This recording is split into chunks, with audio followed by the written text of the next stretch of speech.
How to change your availability at Walmart. Hi guys, welcome back to our channel. Today I'll be showing you the ways on how you can change your availability on Walmart.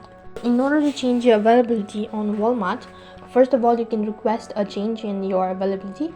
You'll need to speak with your manager and fill out the appropriate paperwork. Once your request has been approved, your new availability will be updated in the system. And accordingly, if you want to do it online, what you can do is you can simply go ahead and open up a browser, and on the web address bar type in how to change availability at Walmart, and here you'll be able to find multiple search results on how you can actually do it.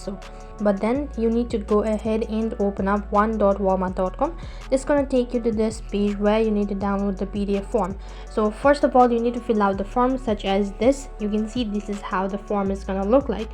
So you can just go ahead and enter in all of the details accordingly, and after that you can just submit the form, and that's basically how you can do it. So in this way you can change your availability at Walmart. That is all for this video.